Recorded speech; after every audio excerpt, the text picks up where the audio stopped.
Suspect vehicle sighted at stoplight. Stand by. Roger, Unit 6.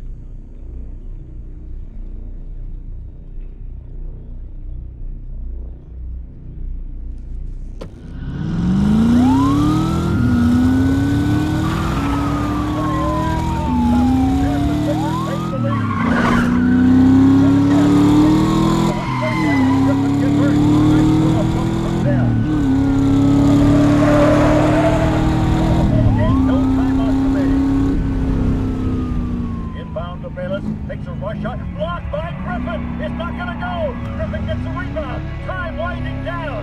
4, 3, 2, 1.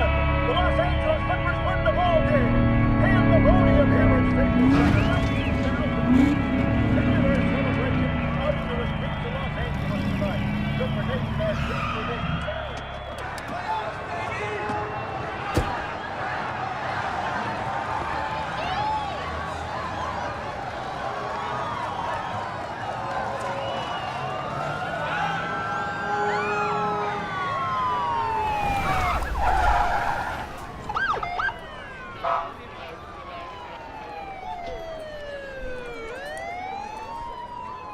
Alright everyone, welcome to Brandon at Random Reviews. I am your host, Brandon Griffiths. Thank you for stopping by. I do appreciate it. If you like listening to a guy talk about one unsystematically chosen movie at a time in weekly episodes, then look no further. To keep up with the newest content, you can find Brandon at Random Reviews on most major video and audio platforms, as well as all popular social media sites.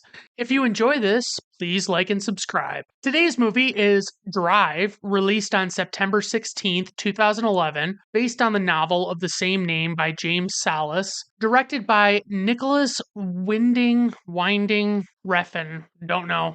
There's got to be a country of origin out there that I could make more sense of that, but no. For the writer, we have Hossein Amini. For the producers, we have Mark Platt, Adam Siegel, Gigi Fritzker, Michelle Litvak, and John Palermo. For the score, we have composer Cliff Martinez, and for the cast, we have Ryan Gosling, who plays Driver. He doesn't have a real first name. They never say it, and so he's just referred to as Driver or the Driver, and that will be the case throughout this episode. He was in The Notebook, which, for my money, is overrated. It's not a bad movie. It's just people talk about it like it's just fucking phenomenal, and it's just so enjoyable, and it's like, it's all right. I mean, there's definitely good stuff about it, don't get me wrong. He was in Crazy Stupid Love, which when I was starting off trying to do video episodes, I actually covered Crazy Stupid Love. I think it got like flagged for copyright content. I couldn't make sense of it. Like, it was like, why am I getting flagged for this? And like, I mean, usually what happens on YouTube, for those that don't know, is when you upload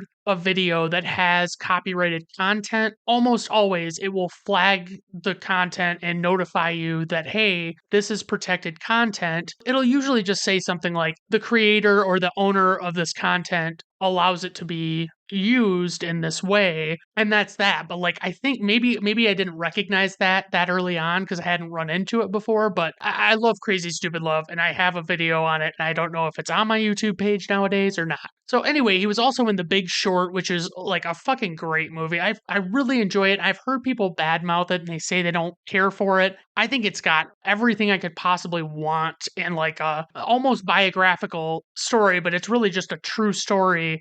Obviously, there's probably like some massaging of behaviors and facts and things like that, but for the most part, it's true to history. And he was also in Blade Runner 2049, which I need to revisit. I mean, I really like that movie, but I don't remember it that well because it's been long enough since I actually watched it. So Carey Mulligan plays Irene Gabriel, and she was in Brothers, which is kind of a fucked up movie. Like, it's about veterans and PTSD, and one character just really fucking loses it, and it's like, it's a very good movie. It's just, it's a lot to fucking watch. So she was also in Public Enemies, and I gotta be honest with you, I remember almost nothing about Public Enemies. Bryan Cranston plays Shannon, and he was in Malcolm in the Middle. That was his big breakout role. Like, obviously, he had guest spots on like Seinfeld and stuff, but like the one that made him more well known is Malcolm in the Middle, and that's a great show. It kind of, like many shows, just goes off the rails in later seasons, but it's still solid. He was in Breaking Bad, and a lot of people put it in their top 5 for best TV shows of all time, and it's really well loved. And I think I watched it until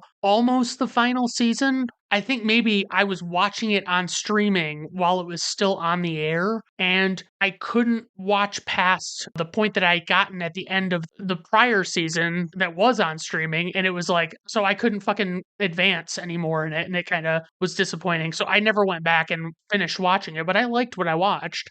He was also in Godzilla from 2014, and that one's a decent movie. Like, I remember I saw it in theaters. It was solid, and I mean, I know he got a lot of flack. It was kind of dubbed like underwhelming to a lot of people, I guess.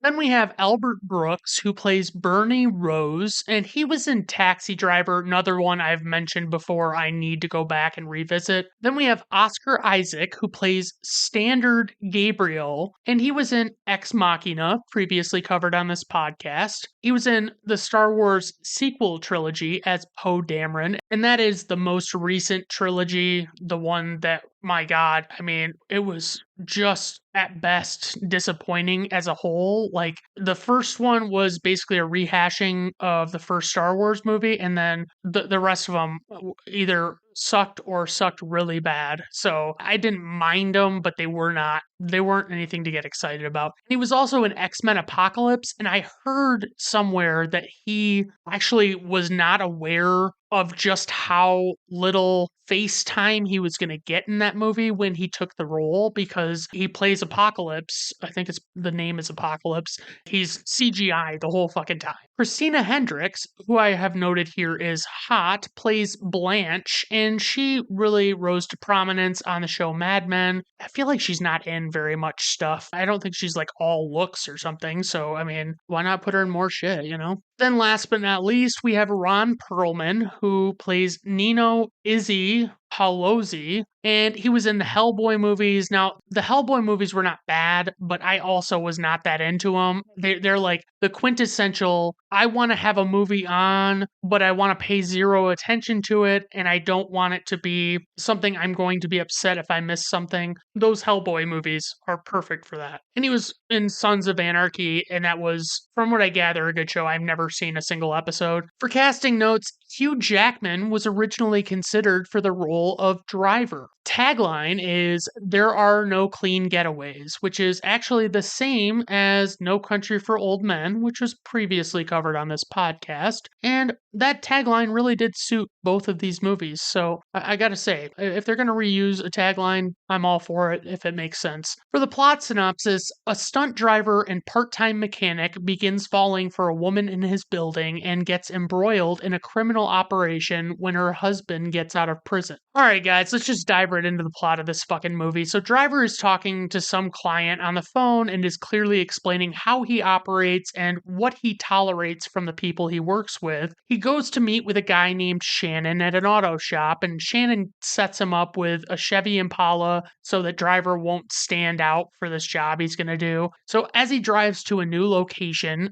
with his fancy jacket and driving gloves, he parks, and one man in a ski mask and goggles gets in the car, and there's this lengthy wait for the other man to emerge from the building and make his way to the car. Honestly, Gosling is such a total badass in this movie. He has a toothpick in his mouth a lot of the time, and he's essentially silent 95% of the time. As Driver and the men flee, the police are searching for them, and he has to speed up, and all the while we can hear the police radio chatter in the Impala, and it's clear that they've identified the criminals when they meet at a stoplight. He eventually gets to a parking garage and throws on a baseball cap and walks out and passes by the police, who don't know what the men they're searching for actually look like, so he gets away. There's something about pop music in movies, like if the tracks are chosen well, the songs might not even always be particularly great on their own, but they're straight up bangers during the movie. Like, they just hits so perfectly with the movie. It's just like, oh man, that's fucking great. Driver goes back to his apartment building and rides up in the elevator with a woman named Irene. And much like a lot of the scenes in this flick, there is little to no dialogue. And to be clear, Driver works as a mechanic and a stunt driver. So we see some movies being shot within the movie that have like car crash scenes and things like that. And it's pretty cool. So he runs into Irene and her son Benicio at the grocery store and comes with them to help bring everything home. Irene explains that Benicio's father, who is named Standard, is currently in prison, and Driver explains what he does for work before taking off, and we switch over to Shannon talking to some hard-ass guy named Bernie about the stunt driving business. After Shannon mentions that he believes his leg up on his competition in the industry is Driver, a man named Nino shows up to talk to Bernie, but Shannon and Bernie eventually do work out a deal with one another. Irene shows up with Benicio at the shop to get her car fixed, and Driver works on her car while Shannon explains how he and Driver met like 5 or 6 years ago, and he tells her that Driver is a good guy and he'd be happy to give her and Benicio a ride home. On the ride, Driver takes Irene and Benicio to see some different things in the area. Irene has a look on her face that says, I want to bang the fuck out of this dude. But it's clear that she has some other stuff weighing on her and she's not like all in on pursuing him. Eventually, Irene and Driver put Benicio down to bed and they go on a tense romantic ride together. The next day, Bernie, Shannon, and Nino are talking about the different cars in the shop, and Bernie stops over and lets Driver know that Shannon has invested a lot in him and that Driver is effectively a part of their team now.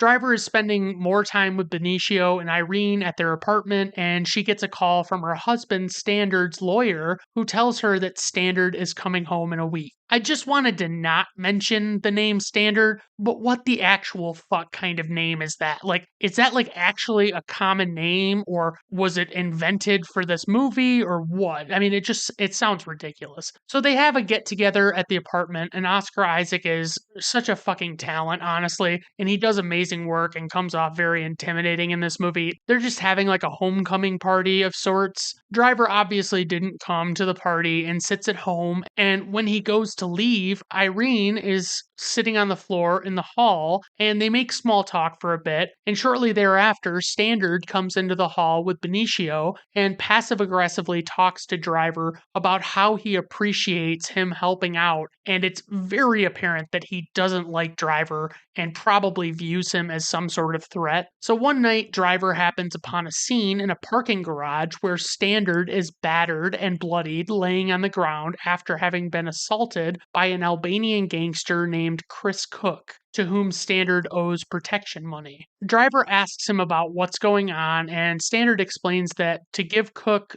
what he owes him, he has to rob $40,000 from a pawn shop, or Cook will hurt Irene and Benicio. But Standard is not a fan of Driver getting involved, which seems to be what Driver wants. Every scene with Standard is perfectly tense, honestly. Like, his body language and way of speaking gives off such a vibe. It's like he's on the verge of getting violent with anyone in the room at any given time. Driver and Standard meet with Cook and a woman named Blanche, who is played by Mega Fox Christina Hendricks. Driver discusses terms with Cook and is firm about his job getting Standard out of any further obligations that will require him to associate with Cook. It's made clear that Driver is strictly a wheelman and does not carry any weapons on these jobs, and the robbery goes down, and all we see is Driver's perspective from the car as he waits after Standard and Blanche go in. Like, you don't see what they're doing inside the pawn shop, you don't get a glimpse of that, you're just seeing Driver's perspective. Suddenly, Blanche emerges with a bag of loot, and shortly after, Standard walks out, only to be shot multiple times by the person running the pawn shop, and Driver and Blanche quickly flee. We get a pretty sweet chase sequence, including some killer stunts, and ultimately they get away and head to a motel so that they can figure out what to do next. And the police are questioning Irene already about Standard at the apartment. I assume it's probably like they came to her because he was found dead, and they went right away to talk to her. On the news, it's reported that the person at the pawn shop actually claimed that Standard acted alone and did not manage to get away with any money, but Driver discovers that the 40,000 that they were expecting in loot was actually $1 million. Driver begins picking apart Blanche's story since she clearly knew about the second car that chased them, but she says she didn't know about the $1 million at all. She gets emotional as he presses her about the details and reminds her that Standard had a family. Then there's this incredible sequence as Driver is sitting on the bed and Blanche is looking in the bathroom mirror, and all of a sudden, in slow motion, a gunshot is fired from outside that kills Blanche, and Driver takes out the gunman and is visibly on edge as he knows that more people are likely to try killing him. So he goes back to the auto shop and talks with Shannon, who's just critical about Driver's decision to even participate in the heist. Also, there's a shot of the back of Driver's jacket with the huge orange and yellow scorpion on it. And it's like most dudes couldn't pull off a jacket like that. It's astounding. Driver goes to visit Cook in the back room of a strip club and he whips out a hammer and begins fucking Cook right up. And Cook points out the obvious that the money belongs to someone and they're going to find Driver in due time. So he makes a phone call to Nino explaining that he wants to arrange a drop off of the money in exchange for getting out of the whole deal. Driver's doing this, of course. He goes to see Irene and they leave her apartment so they can talk, but she slaps him when he suggests that she should get out of town. The elevator doors open and a man claiming to have pushed the button for the wrong floor makes eye contact with them. And he just kind of says, I picked the wrong floor, my bad. And they just get on the elevator with him right there. Irene and Driver share a really passionate makeout sesh while the dude just casually stands there in the elevator. But suddenly Driver and him start to fight and Driver gets him down and just straight up stomps his skull into the floor of the lift. And Irene seems very disturbed by this. It reminds me, is it Casino that happens where somebody's on the floor and De Niro or Pesci is repeatedly kicking the person or stomping the person. I can't remember. Driver meets Shannon, who tells him that he explained to Nino that Driver doesn't have any interest in the money and he was just doing it for Irene, which infuriates Driver because suddenly Nino has additional leverage over him and might come after her and Benicio as well. Clearly, Shannon didn't recognize the ramifications of this action, and it's now obvious that he's got to leave town. He's effectively fucked himself. So Bernie and Nino are at the pizzeria arguing about everything that's happened, and Bernie believes Nino should have just taken the money and let Driver go, but Nino doesn't believe it. He doesn't think that it could be that simple, and it would just leave a loose end in his mind, I'm sure. So Bernie is not a fan of Cook, so he straight up impales his eye with a fork and then stabs him multiple times in the neck because he's a little TO'd. We see Driver go into a trailer and look at one of the masks for the movie, those really detailed, maybe silicone masks, I think is what they're made of. So Bernie catches Shannon at the shop as he's clearly trying to get out of town, and after a brief conversation, Bernie mercy kills Shannon by slitting his wrist. Driver discovers Shannon's lifeless body on the floor in front of a car in the garage and begins getting things together before approaching this business while wearing a mask that gives this vibe he looks like a creepy bald guy with this mask on. Suddenly, while still wearing the mask, Driver rams a car with Nino in it, and just as Nino thinks the coast is clear, Driver's lights flick on out of the darkness and he T-bones the car at Nino's door. Eventually, the two men are on the beach and Driver kills Nino in the shallow water. Driver and Bernie talk on the phone and Bernie wants things to be over and Driver isn't really sure what the point of all that would be. But all the same, he breaks down and calls Irene to tell her how much he's enjoyed his time with her and Benicio, and then he just says farewell to her effectively. Then Driver and Bernie meet in person, and he makes Driver understand that he can spare the other people that have been involved, but not Driver, who will essentially just have to start a new life and always be looking over his shoulder. When the two of them go to Driver's car to get the loot, a physical altercation occurs, and despite both of them taking significant wounds, Driver ultimately wins out and speeds away and leaves Bernie dead and all of the loot with him just laying in the parking lot. And then we roll credits. So, praise for this movie. I can't stress this enough. The tension throughout this film is so well built up and makes for a lot of excitement. I fucking love it. Every performance here is top notch. Ryan Gosling really set the tone for his career here, I feel like, and made it obvious that he had the talent to be the next big actor in Hollywood. I like that there are so many key scenes and sequences that just stick with you and keep you on the edge of your seat. In my experience, not a lot of movies are capable of executing such memorable moments. And for criticism, my only gripe is that Oscar Isaac has such a small part in this movie, but obviously it's necessary to the entire plot of the movie that we don't really get much of him or his character. But I guess I just had that thought in my mind, but I already kind of talked myself out of it. So, trivia for this movie: in preparation for his role, Ryan Gosling restored the 1973 Chevy Malibu that his character uses in the film. Gosling's performance is marked by the minimalist dialogue, with Driver only speaking a few words at a time, if at all. In the entire film, Driver only speaks 116 lines with a total of 891 words. Although this is a quiet crime thriller, the film was originally marketed as a blockbuster, and the trailers gave the impression that it was a car chase film, like the Fast and the Furious films. One woman even sued because she did not get that sort of film, but it's unclear if she actually got anything out of that whole thing.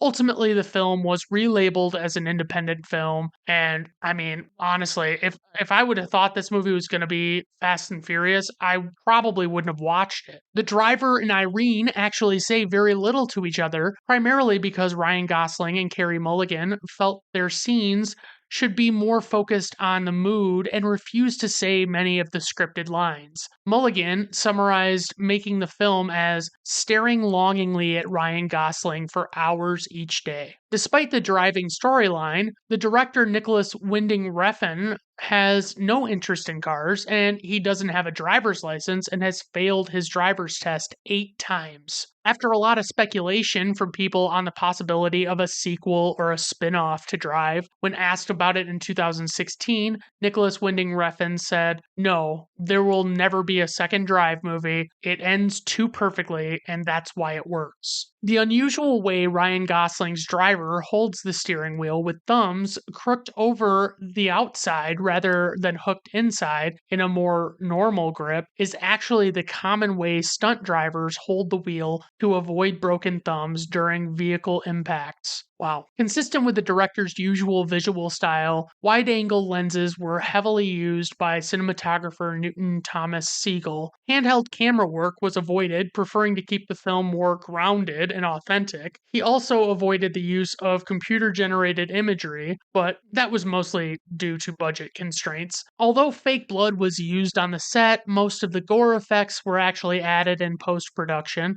And this is an IMDb nugget I found. Okay, so obviously ridiculous, like unsubstantiated, often IMDb nuggets. So Ryan Gosling's character wears a jacket with a scorpion on the back. Gosling happens to be a Scorpio, born November 12th, 1980. Well, isn't that just nice? Like, who gives a shit? Like, I mean, for fuck's sake. All right, on to info and ratings. We have a runtime of 100 minutes. This movie is rated R by the Motion Picture Association of America. Budget, $15 million. Opening weekend, $11.3 million. Worldwide gross, $78.7 million. IMDb rating, 7.8. Letterboxd rating, 3.9. Rotten Tomato Critics score, 93%. Rotten Tomato Audience score, 79%. personal rating, 5 out of 5 stars. I really fucking adore this film. It's so good. And it's another one that I just like watched. Like, I don't want to say I just randomly found it, but it was like, it might have been like a Reddit thread or something that it was just like they suggested watching this movie. And I'm like, oh yeah. All right, everyone. Well, I hope you enjoyed the show today. Have a good rest of your day. Bye now.